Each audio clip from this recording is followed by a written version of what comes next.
Johnny, get your gun, get your gun, get your gun. Take it on the run, on the run, on the run. Hear them calling you. Hello and welcome back to Frontline Rejects. A while ago on the channel we started a series on converting burden primed cases to boxer priming. And as part of that series we accuracy tested loads in our converted cases against their factory loadings as well as loads in commercially available boxer primed cases. In 308, our converted cases exceeded the groups printed by the factory ammunition, which was South African 7.62 by 51. But in 7.5, neither our commercially available boxer cases nor our converted cases could beat the GP11. Today we are back with 4 loadings to test against the GP11. If any of them can print a better average group between 2 shooters compared to an average GP11 group, it will be selected to move on to the next round, which will be, can it beat the GP11 when loaded into boxer converted cases? If, however, the GP11 wins out, it'll be back to the drawing board for us to try to develop some new loadings capable of defeating the GP11. Thanks for watching, let's get started. Our first loading was a 168 grain Berger VLD using H335, which was loaded on a PPU case using a CCI number 200 primer. When we last shot groups, we used a K31 manufactured in 1942 with iron sights. Today we'll be using the same rifle except we have swapped out the irons for a Bad Ace tactical mount, upon which we have a Vortex Crossfire 4-12 by 56 illuminated reticle optic. While we do love iron sights, we do believe that for the sake of testing we will be able to shoot slightly more consistent groups with the optic, and for the sake of being fair to the GP11 we will reshoot groups with that as well today. I really like this optic on this rifle.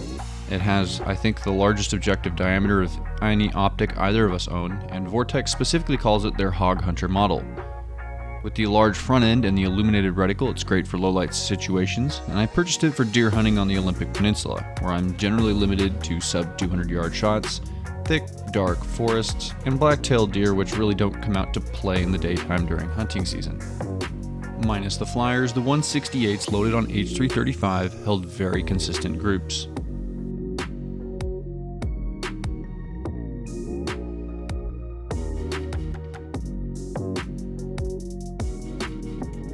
Our second load also used a 168 Berger, but in this case we used IMR 4895. This was still loaded on a PPU case with the CCI number 200. After testing, we will average our individual 5-shot groups by taking the regular group size, the group size minus 1 flyer, and averaging the 2 numbers. From there we will average each shooter's group to get 1 group size number. We will do this for all 4 hand loads we are testing today, along with the GP11. For the sake of time, to keep this from becoming a 20-minute video, some of the shooting footage here has been sped up, and in some cases we cut out some of the time from between shots. The only real downside to the size of the objective diameter on the Crossfire is how high up it has to be mounted for proper clearance. I had to use medium height rings, and I would have preferred to use low profile rings. Even with our Amazon special removable nylon cheek riser, we still end up being a tad bit too low on the stock for a really consistent sight picture. This isn't to knock the cheek riser either. I think it's one of the best $10 accessories out there.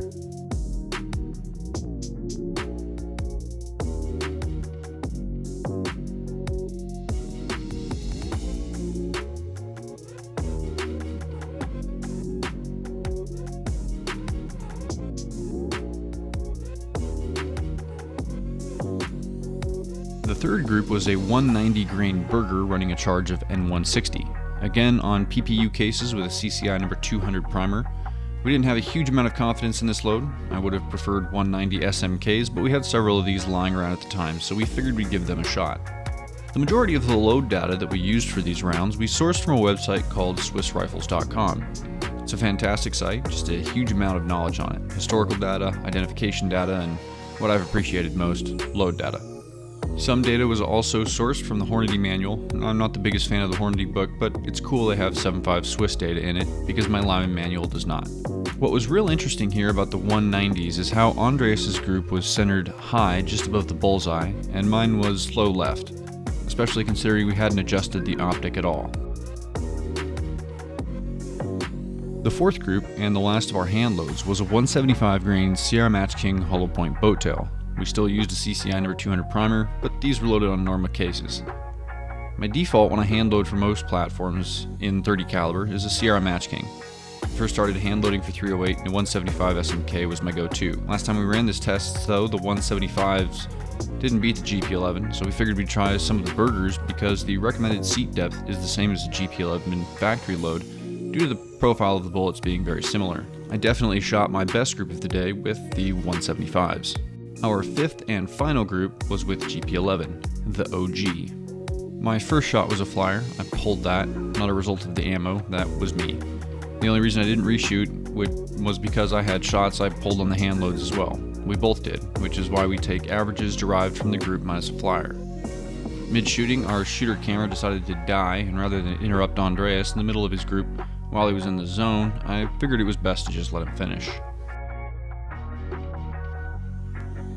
Right, so looking at our targets here, remember this is the 168 Berger on H335. We both had some tight groups with one flyer each.